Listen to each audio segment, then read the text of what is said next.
What's the story? Morning glory. This is the Arsenal Transfer Show.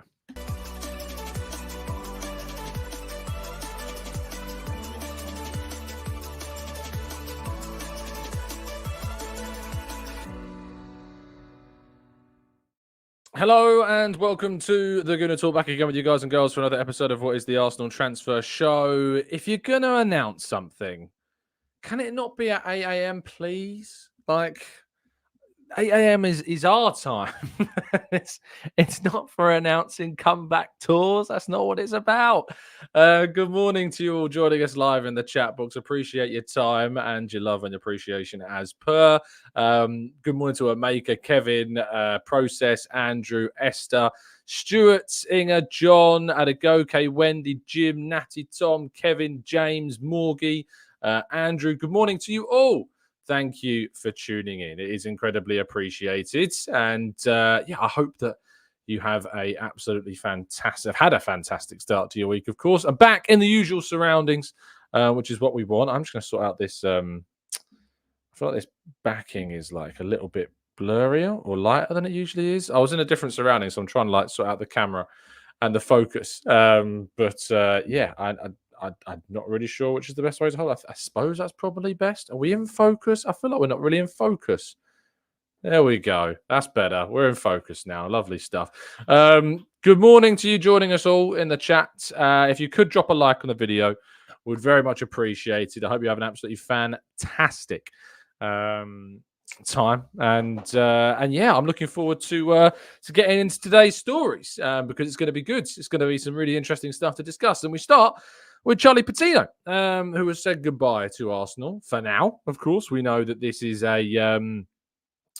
obviously a bit of a tricky, emotional feel for Arsenal fans because he's a player that was incredibly hyped up as a youngster, being likened to Jack Wilshere, and has now left for only £1 million. Of course, Arsenal have a 50% sell-on clause and a first refusal agreement with Deportivo with any potential move too. So it's emotional and it's goodbye, but it's goodbye for now. Who knows what the future will hold, and we wish him the absolute best of luck.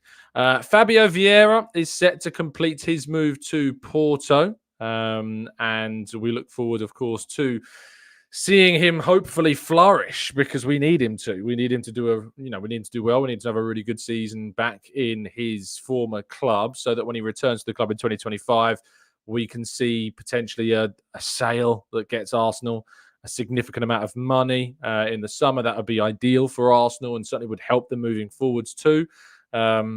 But it's going to be a big ask. He's got to stay fit is the first question. He's had so many injury issues, of course. That does need to change.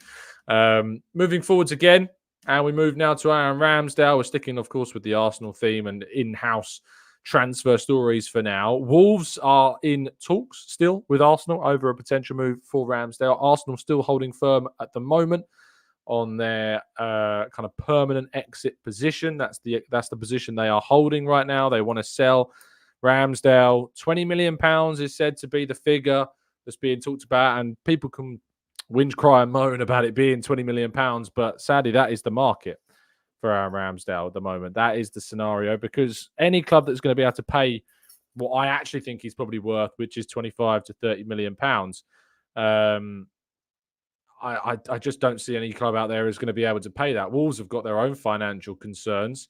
It's really restricted them from spending this summer. But it's the only real club that could make a switch. I still think a loan is the best option for Arsenal and for Ramsdale. I think a season-long loan, no option, no obligation. Just get him to a club, get him playing week in, week out, and hopefully he comes back to Arsenal in the summer of 25 and, of course, can then be sold for a much better sum of money, because he is worth more than 20, but you're just not going to get a market.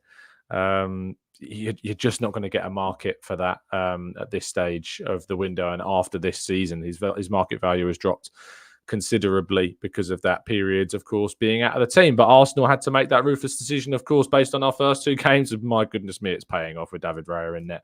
Moving to the real headline in-house Arsenal story of the day, and it's quite funny because yesterday, I don't want to tempt fate too much, but yesterday, of course, we had a bad news regarding Eddie Nketiah. It was a pretty dour show regarding Eddie Nketiah. And I had a couple of people messaging me saying, Tom, how come you've lost your smugness on Edu and Eddie Nketiah? We've blown the sail to Nottingham Forest. Well, the smugness is back because Eddie Nketiah is closing on a £30 million move to Crystal Palace. David Ornstein reporting yesterday that there is an expectation that a 25 million plus 5 million in add-ons bid from Nottingham Forest will be accepted by Crystal Palace. Obviously, his tweet says Arsenal expected to accept offer from Crystal Palace to sign Eddie. Bid worth 25 million plus 5 million add-ons, similar to Nottingham Forest deal. Arsenal and Crystal Palace are in direct talks and no issue anticipated on personal terms, which of course is a big part of this for the striker. So let's see if Edu can get that 30 million.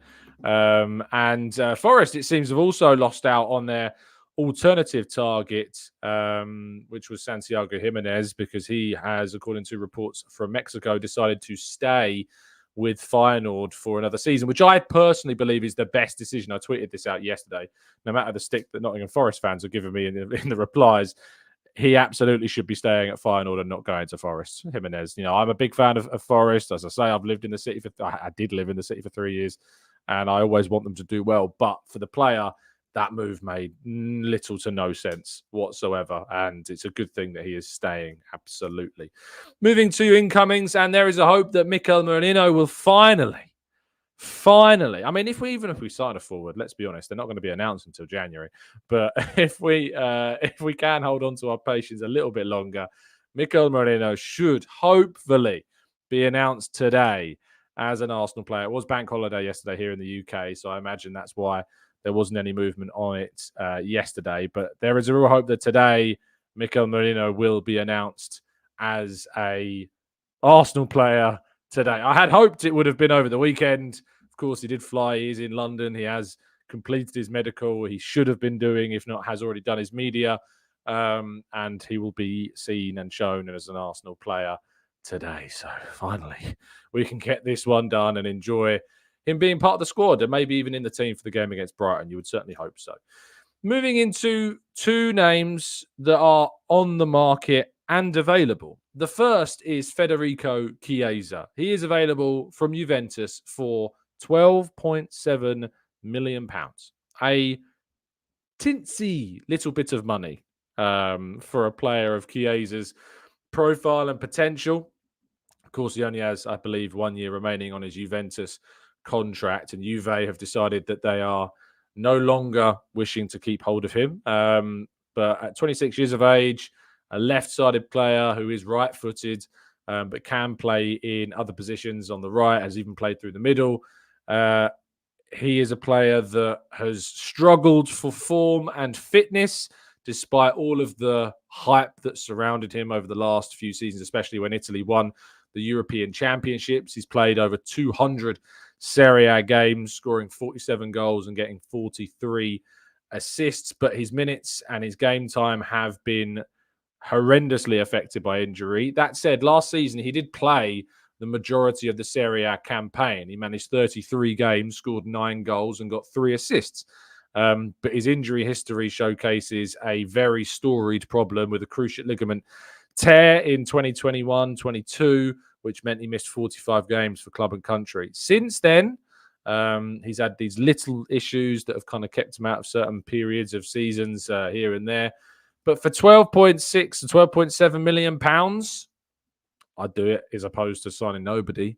But the thing is that Liverpool are leading the race right now for Chiesa. Liverpool look the most likely option for him to go to between now and the end of the window. They have made their inquiries. They have made their interest known. And Liverpool, it seems, probably will be the team that he goes to, I predict, between now and the end of the window. But it is an opportunity, but it doesn't seem to be one that Arsenal will take. And the other opportunity this window is Kingsley Coman, the French international and Bayern Munich winger, has decided to leave the German club this summer. There is interest from the Premier League, it is understood, and there is interest from Saudi Arabia as well. He is one of Bayern's highest earners at the club. and is available to leave on potentially either a loan with an obligation or a loan with an option, or of course maybe a transfer fee. He is 28 years of age. He turns 29 in June of next year. And he is a left-sided player, again, who is more right-footed, but he can play on the right-hand side as well. His contract expires in 27, so there isn't any lower transfer fees associated with the contract side of things, but he could be available for a potential move still for a reasonable price tag. Far more so than Chiesa, however, he has got a significant injury record. In 23-24, he missed 8 games and 1 game and 9 games and 2 games with a load of different injuries. In 22-23, he missed 1 game with a knock, 7 games with a torn muscle fiber. In 21-22, he missed 1 game with muscle problems, another game with muscle problems. COVID, of course, cost him 2 games as well. Another torn muscle fiber in 2020. In fact, he had in 2021-22, he had 1, 2, 3, 4, 5, 6, 7, 8. Might not be done. 8 separate different injuries. In 21-22, we had 1, 2, 3, 4, 5 different absence reasons. 2019-20, he had 1, 2, 3, 4 different absence reasons. And in 18-19, he had 1, 2, 3, 4, 5 absence reasons, one of which cost him 20 games. He had a syndesmotic ligament tear. Can't say I've ever even heard of that term before. Quick Google tells me that is a ankle sprain. So it's an ankle ligament tear. And that seems to have been the catalyst for his long history of injury issues with Bayern.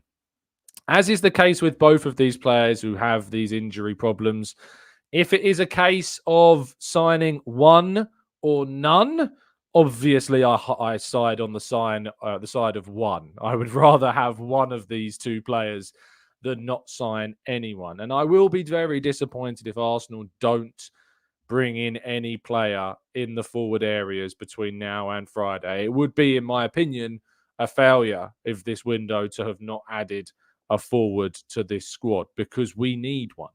We absolutely need one. Eddie Nketiah leaving, Arsenal having not yet brought a forward player in. Of course, Smith Rowe is gone. Vieira could be going as well, it seems.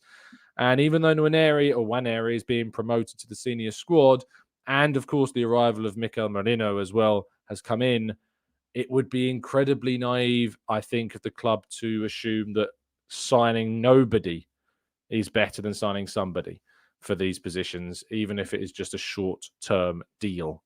So hopefully keep those fingers crossed that happens and that we get some surprises in these final days of the window as well.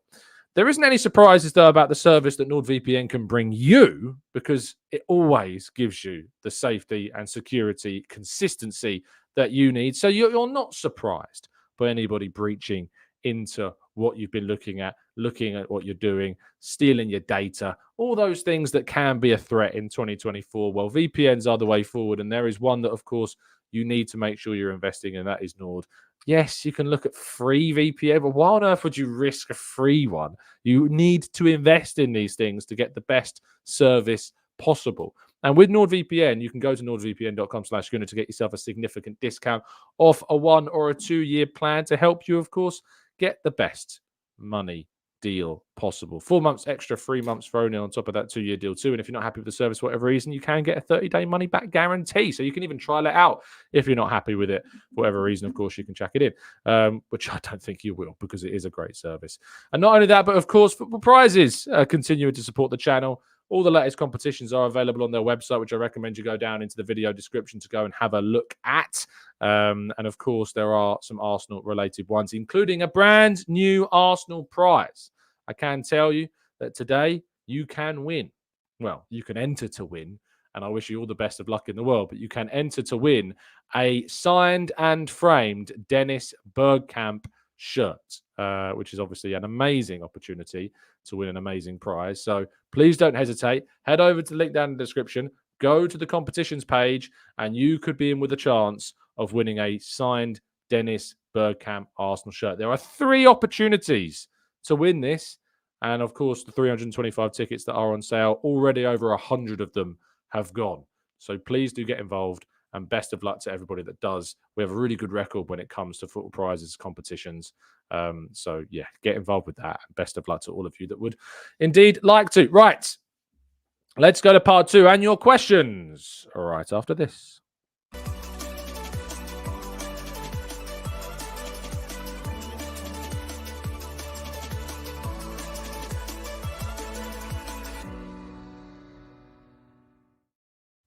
Okay, this is part 2 of the show where we jump into the chat box and tackle as many of your questions as we can. I should be reminding you, however, to make sure that you drop a like on the video, helping us to reach 1K every single day. And not only that, but we are having an amazing summer in regards, of course, to the having an amazing summer in regards to this summer's subscriber count, because as we try and reach our year target of 60,704 seats, which is, of course, the Emirates Stadium capacity, we're already a quarter of the way between 59 and 60K after just a few days, which is crazy. So please make sure you are subscribed. And sometimes YouTube has a habit of unsubscribing people. I don't know why. I don't know why it does it, but it does it. So double check that you are still subscribed and be a part of this TGT family. Right, let's go to your chat box and to your questions, shall we? Please don't spam the chat with questions. It will get you put in timeout. So, yeah, please don't spam the chat. Ben says, also, I've been seeing fans as they would take Darwin Nunez. Darwin added to a strike force of Gabriel Jesus and Havertz would actually be too much for my blood pressure, says Ben. Our good pal FK of Latte Firm, I think it was, stoking the fires of Darwin Nunez. I don't think Liverpool are looking to sell, and I don't think Arsenal would be looking to pay what they'd be looking for either. So, yeah, I can't see that one happening.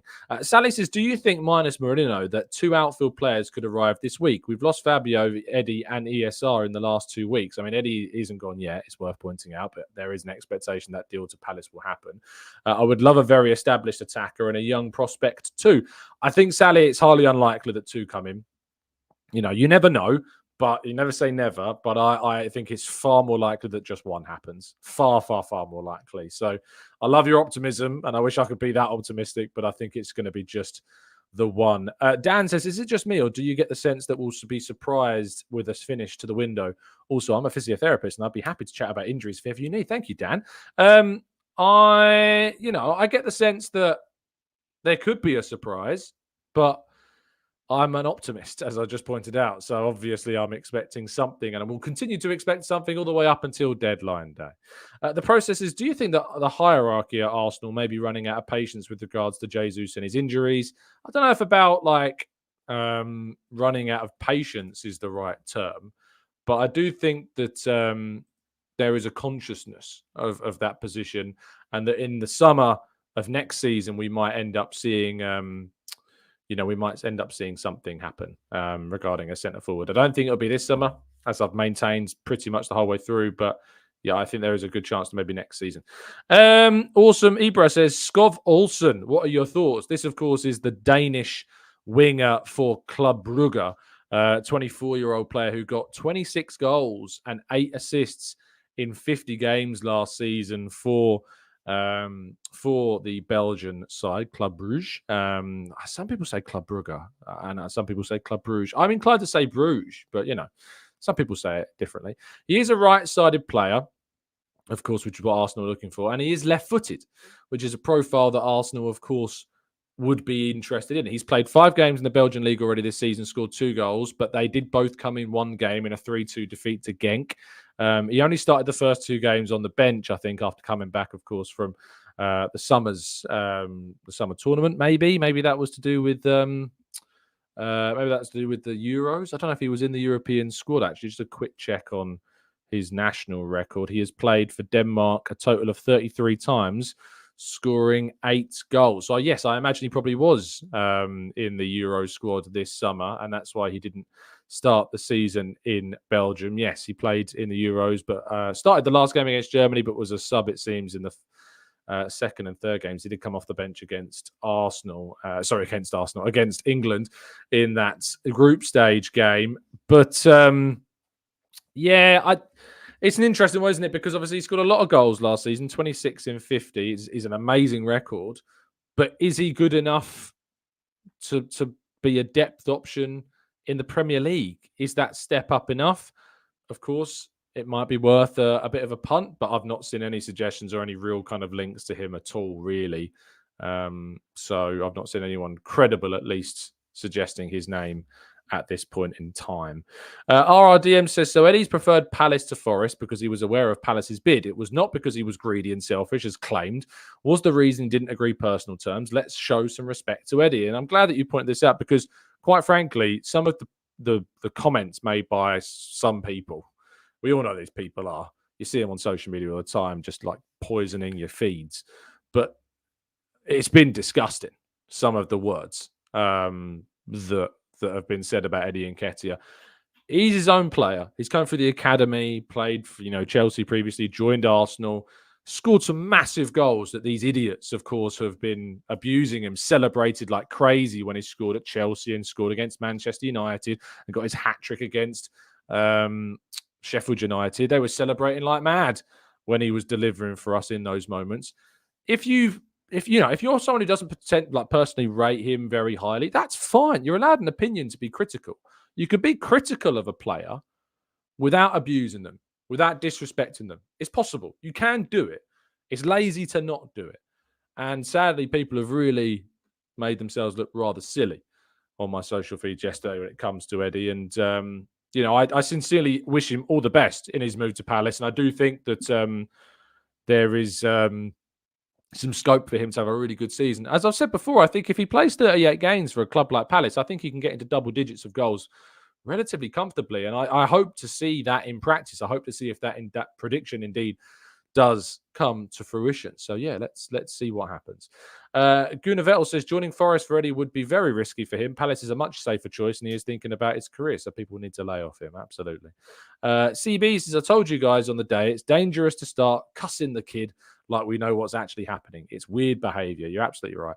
TJR says, big fan of Andreas Skov Olsen, the Danish winger that we were just talking about, says TJR. He's good enough, tall for a winger, but worldy on the streets. The word on the street is a bit mental. So I'd take him. Can't say I know anything about him too much, to be honest, mate. I've not watched him at all. He's got a good goal scorer record, though, but of course at that Belgian league level. Angry Pacifist says, I hope they play him more than they played Holdini. Indeed. Well, they paid a lot more, of course, for Eddie and Kel. They're going, we hope to pay a lot more for him as well.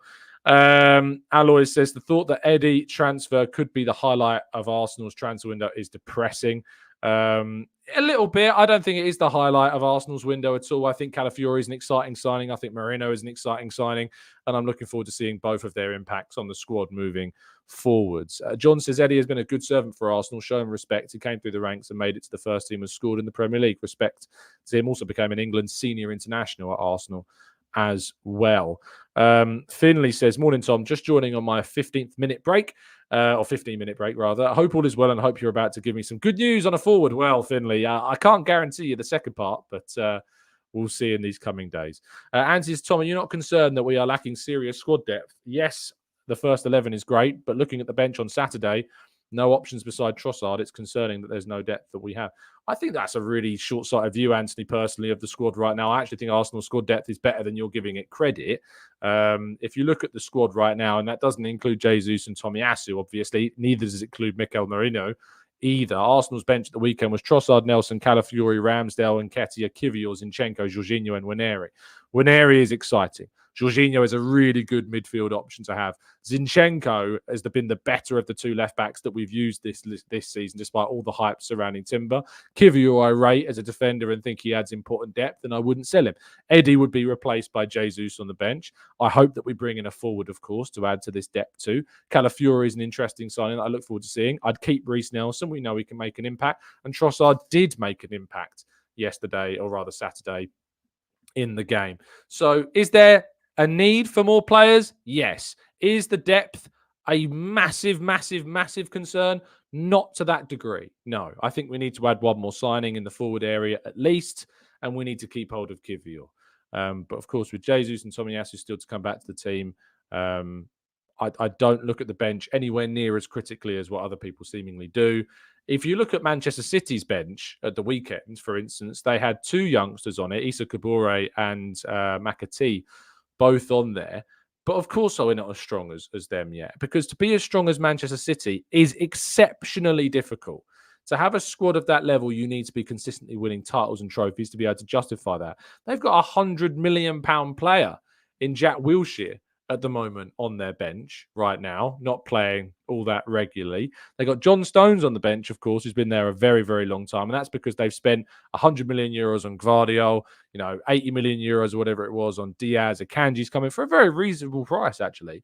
But Rico Lewis has come through the ranks, is now starting for them. They've got Mateus Nunez, who they spent 50 odd million quid on the bench as well. Okay, Gundogan has, of course, come back. Carl Walker's on that bench. Ake's on that bench. But then they've got those two youngsters, Nketiah and Issa Kabore as well. So, despite... Did I say Wilshere? Did I say Wilshere? Goodness me. Grealish, of course, on the bench is for Manchester City. Goodness me, Wilshere on the brain. Grealish on the bench. But that depth for City has been there and has been built up over years because of the trophies that they're winning. And we're sitting here like in a position where Jakub Kiwior is considering leaving the club. There is a realistic possibility that Kiwior could leave the club. And the reason being is because he doesn't necessarily see the pathway into the first team, because we have to basically play our best team nearly every single league game at the moment, because signing players that are going to be of starting quality and convincing them that there is enough time and minutes available and guaranteeing them trophies is hard. It's really hard. And while City have been at this level for the last decade plus, we're only entering this level over the last 2 seasons. So yes, there's going to be a difference between us and City's depth. Yes, this window has been very poor in terms of not only the options that we can buy, but ultimately how we've necessarily approached it towards the end. But it's nowhere near as bad as what people are making out. Not at all. So I'm still very confident that this squad has the capacity, with the added Merino, with hopefully another forward, we keep fingers crossed, with Jack Wilshere getting some minutes. You never know. I'm only joking, but it's nowhere near as bad of what people have made it out to be. John says, Tom, is Lookman the most sensible option, assuming he'd want to come? Arsenal has to be a more attractive option than Atalanta. The problem with Lookman is the price tag. I don't see Arsenal spending £50 million on a forward. At this stage, I could a few weeks ago, but now I can't. I can't see it happening. And I think that price tag that Atalanta will put on Lookman will be upwards of 50 million potentially. And I'm not sure I see Arsenal paying that for Lookman. Oki says, we'll get more players combined to join us depth when we start building a winning culture again. I think that winning culture has been built. It's now obviously about trophy winning culture, of course, as well, that needs to come through evidence of actually picking up those trophies. Philly says, with Tony likely going, I don't think Mbeumo would be possible. Neither do I. Mbeumo, I think, would be a decent addition to the team. Left-footed, can play on the right, of course, so there's that profile to him.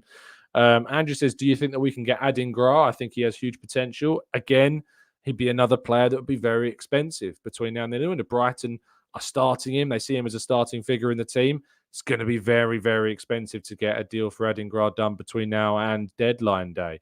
Amaru Gooner says, Tom, well done on Edu. He spent approximately 80 million and brought in around 90 million. And that's great business. Of course, if Arsenal end up having a neutral window, financially, that's great. But if we do it despite then not signing a forward, I am still going to be disappointed that we didn't do that. G4 says, would you go for an out-and-out striker or a utility man who could cover? I'd go for a versatile, not utility, I don't think that's the right word, but I'd go for a versatile, competitive forward option is what I would go for. An out-and-out striker on this market, there's 2 options, Gyökeres and Osimhen. Gyökeres I don't see happening because it's £84 million up front in a release clause. Osimhen is not good enough. And I think there's some off-field question marks to him as well that I think would probably put a bit of a blockade between him and Arteta being keen on signing him. I feel as though Osimhen is the type that had we actually wanted him, we would have probably signed him by now because of his availability, because of his dropping price tag, all of those things. I think that's an issue.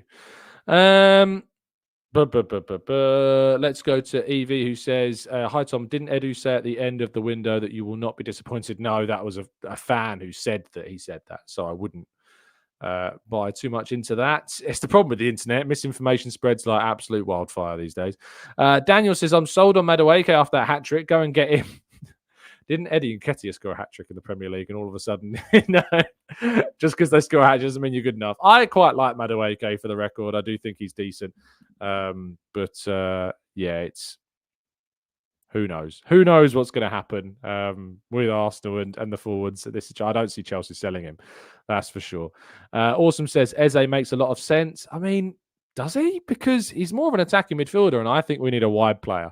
I know he can play in wide positions, but he's not a winger. And I think we need to add a proper winger to this team, not an attacking midfielder that can play in wide positions. Maurizio says, who is realistic besides Chiesa? And it is that word, realistic. Like that realistic word makes this very, very difficult to think up the options. Coman is on the market. I'd be interested in a loan deal for Coman. I'd be interested in a loan deal for Chiesa, but a permanent deal for Chiesa is a bit of a... That's what turns me off the Chiesa one, I think, is buying him permanently. That Skov Olsen has been talked about. I don't see any real links to him at the moment, but if he was like a cheap deal, maybe that's the type of player that you could see Arsenal maybe going for as a left field pick, but there's been no credible links to him. Adingra and Lookman are really expensive, so I don't necessarily see those two happening, but I could be proven wrong. And Nico Williams has a reasonable release clause, but it has to be paid up front, and he's got a huge wage, and he needs to be convinced to move to Arsenal. I did see those links to Kavica Kvaratskhelia from Napoli. Again, he is going to be a 100 million plus player. So I don't see that happening. And to be honest, I don't know how realistic the links are either. Rafinha's not a bad shout, Raz. I would take Rafinha, but again, I don't know what it would cost to sign him. If they'd be open to a loan deal with a potential option or obligation, maybe that would be something to look into. And also, I don't know if Rafinha would want the move. He seemed very keen on making sure he moved to Barca, when Arsenal were, of course, previously interested in him as well. So I don't know. What I would say to people is the people that I like, when they hear a name, go, no, absolutely not. Like, I don't want that player. I empathise with you. You're entitled to view that player as someone you're not keen on. But my question to you would be, is for those that are adamantly against Chiesa, or adamantly against Coman, or adamantly against Rafinha, or any of these other players, if I said to you that the choice is between that player and nobody, I think deciding to go for nobody is worse. I just think it's worse. So I would always lean towards signing the player and bringing in that option and bringing in that depth than signing absolutely nobody in this case. And this comes from somebody who's been very kind of forthright in their views on not signing players for the sake of signing players. And Arsenal don't sign players for the sake of signing players. But in this stage of the window, Arsenal need to be a little bit more open, in my opinion, to making sure that we add a player to the team in that forward line to give us the depth that I think we're going to need. Because to sell Nketiah, to sell Smith Rowe, to loan Vieira, you have taken away a lot of options of this team in the forward positions. And so far, only Mikel Merino and, of course, the promotion of Ethan Nwaneri have come into the team. So I think there are some exclusions. But I think when it comes to... Because I'm not talking about strikers. I think I need to make that clear. I'm talking about wide players. I think when it comes to strikers, there's a case of I'd rather sign nobody. I can already predict that someone's going to say, well, Tom, what about Tony or no one? To clarify, I'm talking about wide players specifically, because I think the wide area is the area I'm most concerned. At centre forward, we've got Havertz, Jesus, Trossard as options for us, and I'm fine with that. But in the wide area, that's where I'm the most concerned, because it's Bukayo Saka and no. Mikey says, now you've changed your opinion after giving others a hard time earlier. Mikey, I don't know what you're talking about. But I love that you're here, Mikey, and I always appreciate your comments. Raul says, Tom, why Sané is still not included in the Bayern squad? Is he injured or is it due to some other transfer tool? I don't know, Raul. I'd assume injury, but I don't know. One Song Soup says, Mudryk or no one? Mudryk on loan for a season? Sure. as opposed to nobody, but I'm not buying the guy. Manu says, regarding Club Bruges, pronunciations are right. Bruges being the French one and Brugge being the Flemish one. Locals in Brugge say Brugge, not Bruges. So there you go. I was right. So thank you, Manu, who is our resident Belgian football expert. So I'll stick with Club Brugge. I like Brugge. I think Brugge's better than Bruges. So I'm gonna stick with Brugge. Sané is the mystery German. Oh, that mystery German. Goodness me. I would not have liked to have been the person who put that out into the ether at the start of the window. I'm really glad that wasn't me. Let's go. J Dime says Havertz and Trossard are not centre forwards. I mean, I don't know how long it's going to take before Havertz convince people. When he has a goal contributing record better than Haaland when playing at centre forward last season, I don't know what it's going to take for people like J Dime to be convinced. Starts the season goal and assist playing at centre forward. Last season gets 15 goal contributions in 13 games as centre forward. The guy's a centre forward, mate. Like, the guy is categorically a centre forward. Thank you, Maurizio, for your very kind donation. That is appreciated, and thank you for supporting the TGT family. Rob says, do you see similarities between Grealish and don't you mean Wilshere, Rob? Between Grealish and Martinelli. Seems like Pep might have broken Grealish's dribbling and chaos in the factor of the system. I see that possibility with Martinelli too. It's a really good question, actually. Have the chaos factor of those players been stunted by the system and the specificity and the structure that they're asked to play in? It's a really good question. J Dime says, better than Haaland. Come on. I'm telling you, mate. Haaland last season had goals and assists of a rate of 1 in 1 for City last season in the Premier League. That was his goal contribution rate for Man City. 1 in 1. Havertz had a goal or assist contribution rate of better than 1 in 1 when playing as a centre forward for Arsenal last season. He's not better than Haaland. That's not what I'm saying. But the argument is that Havertz isn't a striker or isn't a centre forward cannot be the case. To sit there and say that Havertz isn't a striker when categorically he is delivered as one doesn't make sense. But no one's saying he's better than Haaland. It's purely an example which highlights his success rate playing at centre forward for Arsenal. So just for the loons that will try and twist that, that's what it's for. So I hope that makes sense. If you're conscious, it should. Akash says, TGT, I think that we will go for Evan Ferguson to replace Eddie. I don't, Akash. He's going to cost you over 100 million quid, I think. I don't see Brighton letting him go. I just don't. Not for a silly thing. Mikey says, one moment you won't accept specific players, and now you'll accept anyone given the need. Again, Mikey, I go back, rewind, listen. It helps. Where I said that it depends upon the situation and the player still.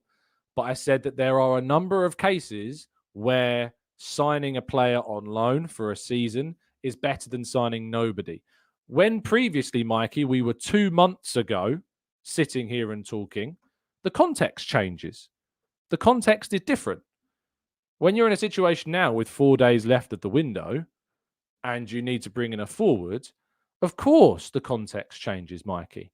So be a little bit more open-minded to this change, because if you've got a mind, you're allowed to change it first of all. And for those people that go out into the ether and to the world and lambast people for changing their mind, they're the problem. You are an issue, because if you want people to have one point of view and stick to it for the rest of their life, you're going to have a problem. You're going to have a problem. And I didn't give people stick for having that opinion. I disagreed with them, and I gave them my reasons as to why. Unfortunately, there are people that don't like it when they're disagreed with, especially when it's done with evidence and reason.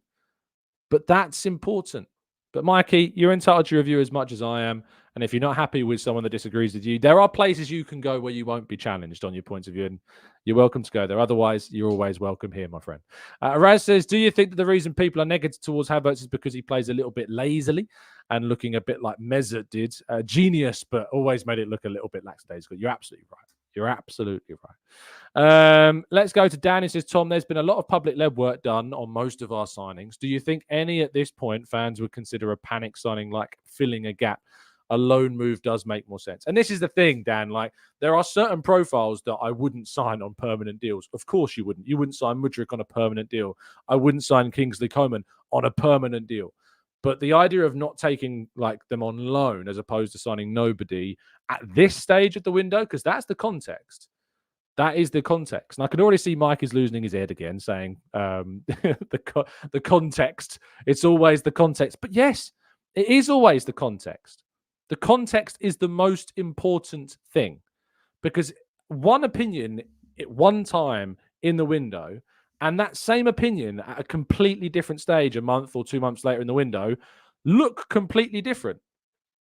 If you were sitting there saying Arsenal had to accept Marseille's £23 million bid for Nketiah, and then Arsenal had failed to agree a deal higher than that £23 million, in that moment, you would have been able to look back at that and say, you know what, I was right. Marseille, we should have accepted that deal. We should have accepted the bid. But actually, a month later, when Arsenal have and are closing on a £30 million agreement with Crystal Palace for Eddie Nketiah, the context has now changed in Eddie's situation. And so to previously have been adamant that Arsenal were wrong to reject that £23 million, the context has changed. So that's why it's important. So that's why opinions from previous months, shows, days even, it's football. Things change in hours. So it might frustrate people that I change my opinion on things, but it shouldn't do. It really shouldn't, because football is such a fast-paced game and such a fast-paced sport that, of course, you should be convinced differently. I had my concerns about Havertz when he arrived. I really thought that he could be a player that Arteta falls on his sword in bringing into the club.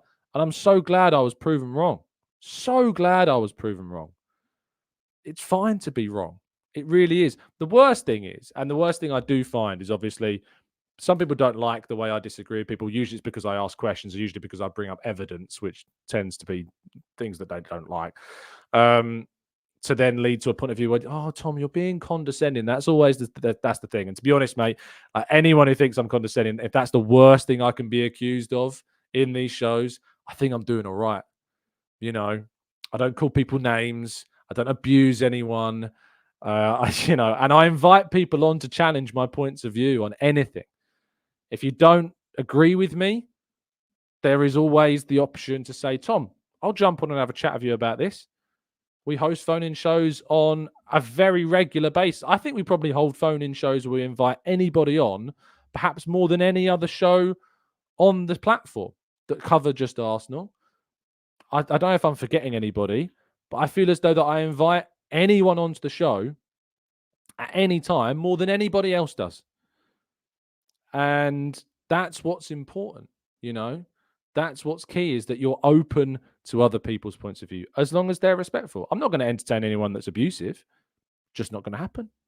Just not going to happen. And of course, if you don't show respect one way, that's when you lose the respect in the other direction. So some people will be like, Tom, you said this person's view was silly, or you said it was a bit idiotic, but they put it across in a disrespectful way. So why should I show them the respect back? It's a two-way street at the end of the day. If you come with respect, you'll receive respect. It's as simple as that. And it's just not condescending to disagree with someone. It's just not. It's just not condescending to disagree with someone. It just isn't. Nathan says, I don't remember Arsenal signing backups or cover signings as it has worked out, giving Kallstrom and Suarez vibes. And says, Tom, Havertz is a jack of all trades who can play multiple positions. I think the last comment is both Trossard and Havertz are false nines and not your proper nines. I mean, but we're playing with a false nine, Anthony. Aren't we? We're playing with that role. That is the centre forward position for Arsenal. We don't play with an out-and-out number 9. Arteta's system is reliant upon a centre-forward that can collaborate, that can drop deep, that can link up with other players in the team. So if we play with a false 9, and we've got 2 false 9s in Havertz and Trossard, and I believe Trossard can be an effective false 9, then surely we're fine, because we've got the players that fit the profile of the position that Arteta wants. He wants a centre-forward that collaborates and links up play, but scores goals, but also assists, and holds up the ball, brings others into play, good in the air. Havertz is certainly that. So if we play with a false 9, why does it matter if we don't have players that are out-and-out 9s? It would be my argument. to that kind of point of view. Temi says, I disagree with you, Tom, just because I want to disagree. Yeah. Temi, get on this show right now and tell me why. That's what I'd say.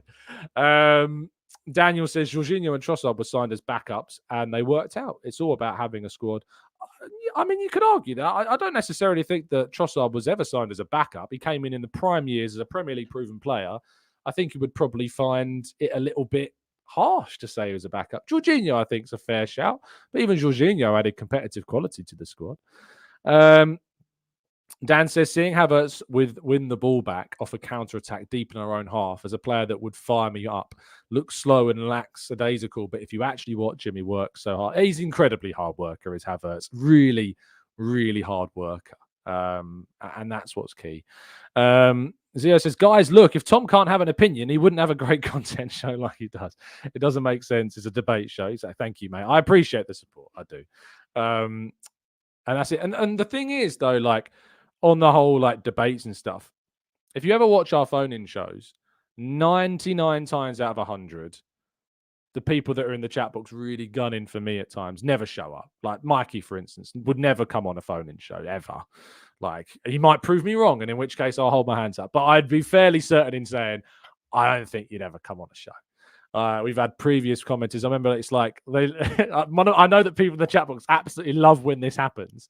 But when someone in the chat box gets asked to come on the show after leaving a load of comments saying, Tom, you're wrong about this, usually with a few disrespectful words alongside it, and I'll say, look, I'm more than welcome to have a debate about it. Hop on the show. You just need to be over the 18 and have a webcam. That's all you need, for obviously very obvious reasons.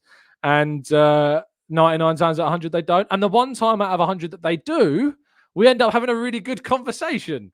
Like, I know there's people in the chat box, like Oki, for instance, who's in there quite a lot. He came on the other day. We had a really good chat about Nketiah. And actually, I'd be really interested to get Oki to come on again and talk about Nketiah now, of course, that he's seemingly closing on that move to Palace for £30 million. I'd be interested to know if you've changed your view on Edu's kind of processes and reason behind, not accepting the Marseille side of things, But, 99 times out of 100, they don't come on. And the one time that they do, we end up having a really good debate, a really good conversation, and I enjoy that. And that's why I open up the floor. That's why I always put the link into the chat box where you can literally just do it. And I usually do it way before 10 minutes before I'm starting work.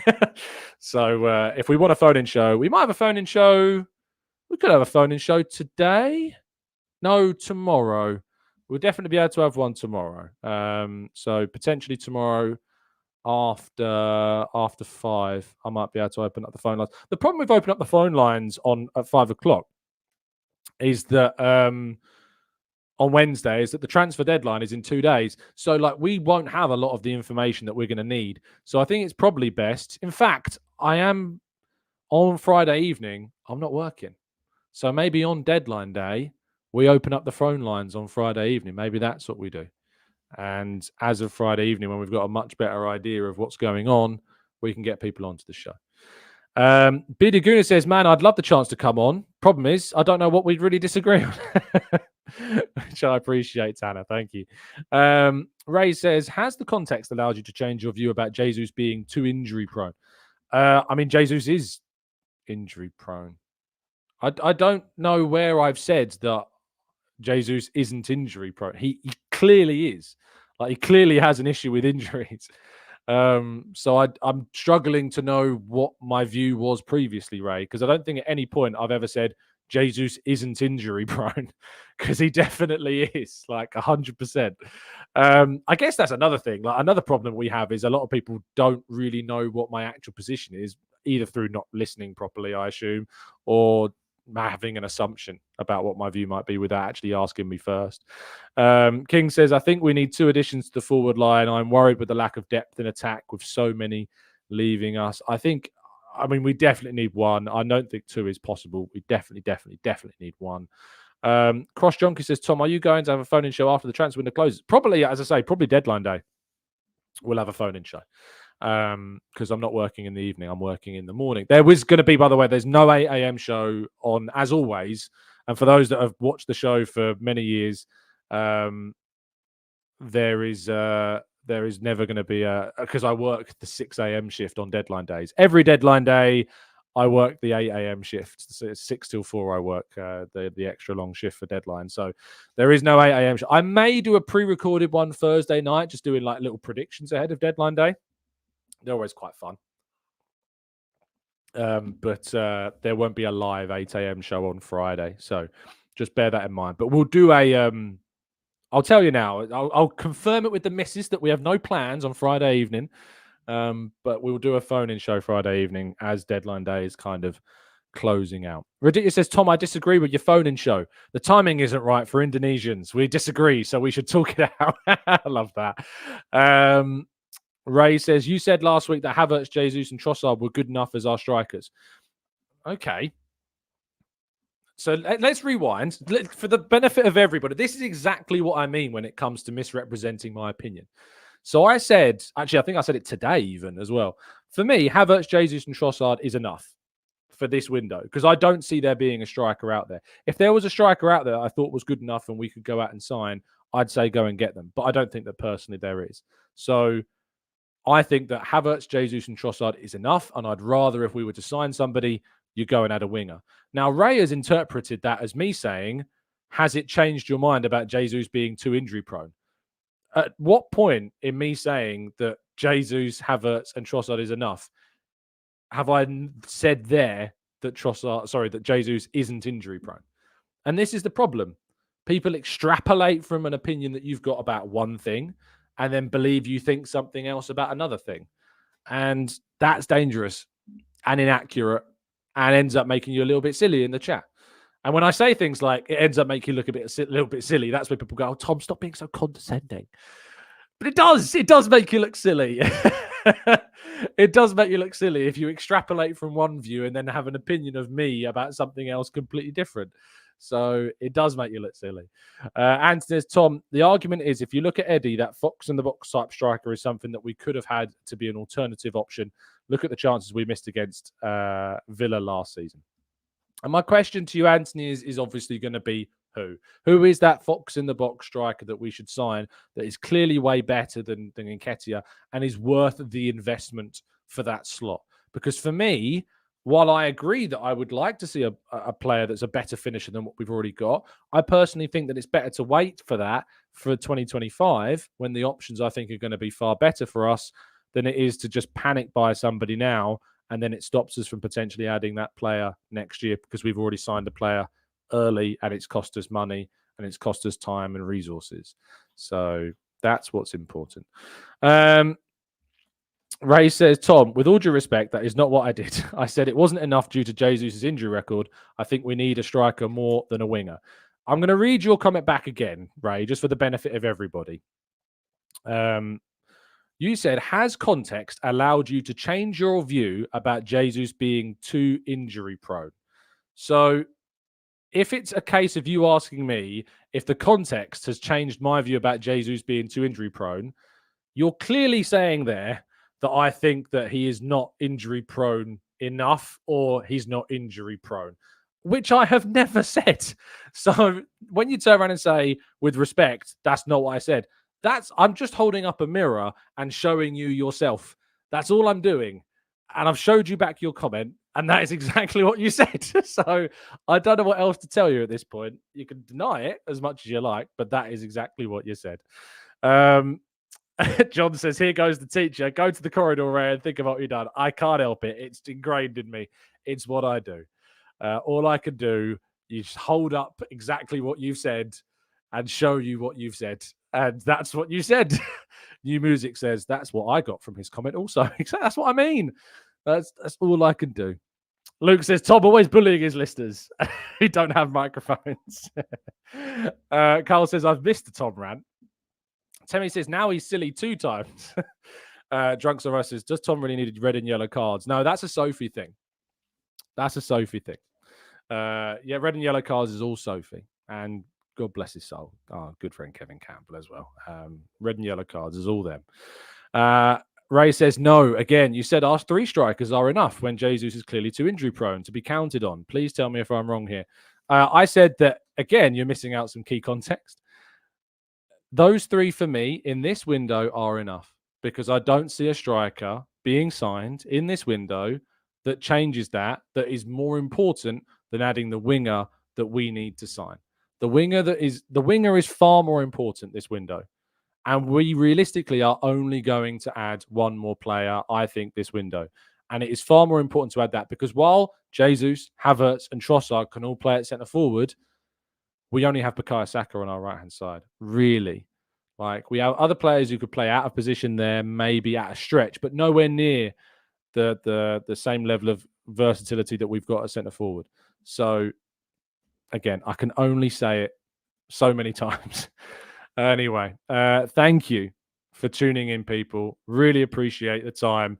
Do drop a like on the video. I've got to go to work now and write some stories about Arsenal, which is going to be fun. I'm planning on doing some stuff on the Eddie Nketiah Edu thing. I'm planning on doing stuff on the centre forward and forward positions, of course, as well, that we still need to address. And I think we may get some Mikel Merino news today, hopefully. Fingers crossed, indeed. Thank you for listening. I will speak to you all very soon. Drop a like on the video and subscribe to the channel if you're new around here with those notifications turned on so you never miss a show. And as always, up the Arsenal.